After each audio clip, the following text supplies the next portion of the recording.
de lejos, caminos de tiza, abriendo surcos este oficio. ¿Cómo les va? Bienvenidos a Caminos de Tiza. Estamos en el Centro Cultural de la Cooperación. Ustedes saben que aquí hay una apuesta artística, pero también investigaciones y hay un departamento de educación. La emancipación es una apuesta política y pedagógica.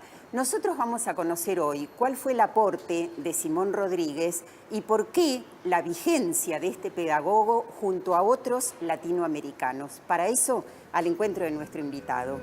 Estamos con Pablo Himen, es autor de Educación Rodriguiana para el Socialismo del Siglo XXI. Acaba de salir este libro. ¿Qué tal, Pablo? Bien, muy bien, muy bien. Bueno, lo primero que queremos saber es qué características tiene una educación emancipadora. Es una pregunta muy pertinente porque hay una discusión que desde los neoliberales recibe el nombre de calidad educativa y que responde a la pregunta ¿qué es una buena educación?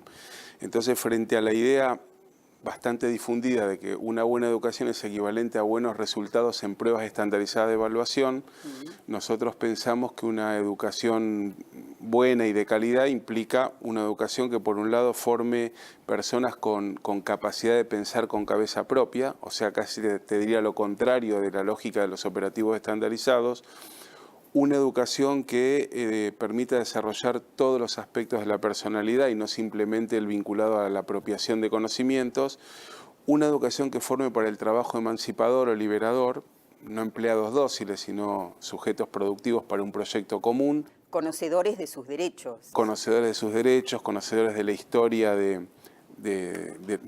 propio movimiento obrero, gobernantes de la producción. Bueno, vos sabés que nosotros somos parte del movimiento cooperativo y que por lo tanto concebimos un modo de trabajo y de producir basado en la solidaridad, en la democracia, en la producción, en la participación, aunque sabemos que es un sector minoritario de la economía mundial, ¿no? Que tiene como otros parámetros. Pero una educación emancipadora debiera formar para este tipo de trabajo y una educación liberadora o emancipadora debiera formar también para lo público, para la ciudadanía. Yo diría, como Gramsci señalaba, ciudadanos gobernantes, no solamente personas que voten cada 2 años, sino que sean partícipes en la construcción de la política pública, ¿no? Cuando uno piensa, sobre todo en las prácticas pedagógicas emancipatorias, lo que hacen los docentes en el aula, claramente lo que están tratando de hacer es ayudar a estos niños, jóvenes o adultos, a pensar mejor.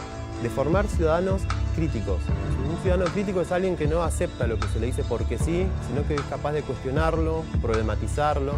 Están pensando en la construcción de ciudadanos solidarios, ¿no? Frente a la cultura del individualismo, pensar que el que tengo al lado es un compañero, es un amigo y no alguien a quien tengo que pisarle la cabeza.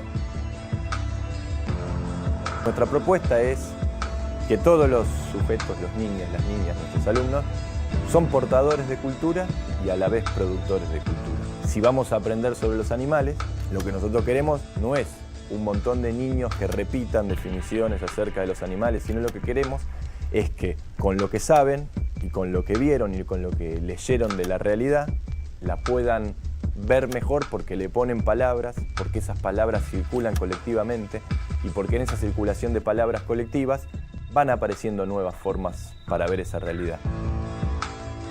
Ahora, en el aula en concreto, ¿cuándo, en qué casos podemos hablar de prácticas pedagógicas emancipadoras? Hay todo un debate con eso, digo también, porque uno podría decir, bueno, y en Chile que hay una educación de mercado donde está la tiranía de los estándares y los exámenes, ¿cuál es el margen para pensar una pedagogía distinta, ¿no?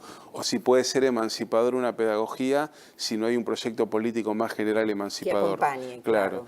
Nosotros pensamos que hay que avanzar en todas las líneas, que es difícil que haya una práctica pedagógica emancipadora si no hay un proyecto político emancipador, pero uno no espera a que esto ocurra fuera del aula para empezar a ensayar en el aula esas prácticas. Bueno, los docentes siempre tienen un margen de libertad. Claro, exactamente. Bueno, eso es bueno y tiene su costado por esa lógica individualista del cada maestrito con su librito, pero es cierto que los docentes tienen que seguir diseños curriculares, tienen que seguir marcos teóricos y qué sé yo, pero a la hora de su práctica tienen la posibilidad de trabajar con el poder, con el conocimiento y con el afecto de una manera que no van a ser controlados por ningún poder externo. Así que ahí hay un margen y tal vez una clave de la pedagogía emancipadora sea recuperar el trabajo colectivo en la institución, de manera de generar vasos comunicantes entre docentes, porque el chico pasa por una escuela, no por un grado, y esa escuela es un proyecto colectivo. Entonces, bueno, también un rasgo de la educación emancipadora debiera ser que se aborda no solo desde la práctica individual, sino desde la dimensión institucional y desde el conjunto del sistema. Claro, es ese funcionamiento colectivo que hace que todos aprendan de todos, que se socialicen las experiencias. Así es. Es decir, una educación no autoritaria, no uniforme.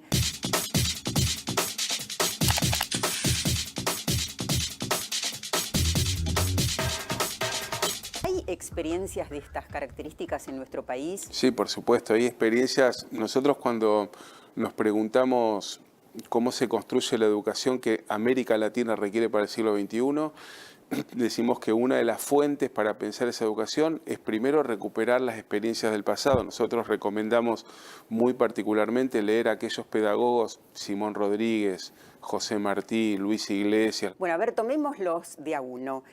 Por ejemplo, en principio, ¿cuál es el aporte de Simón Rodríguez? Es muy largo porque su aporte es tan importante. Simón Rodríguez empieza diciendo que era un niño expósito. Un niño abandonado, y que él, a partir de esa experiencia tan fuerte, hay un ensayo de León Rosisner sobre Simón Rodríguez, él decía que el ser humano tiene dos nacimientos. El nacimiento cuando sale del útero de su madre, y hay como un segundo momento donde el ser humano elige su vínculo con el mundo y con los otros. Entonces, bueno, hay una opción que es sentir el sufrimiento del otro como algo propio, o negar al otro e intentar usarlo en beneficio propio. Ser indiferente. Ser indiferente o, peor aún, servirse del otro para uno vivir claro, a expensas del otro.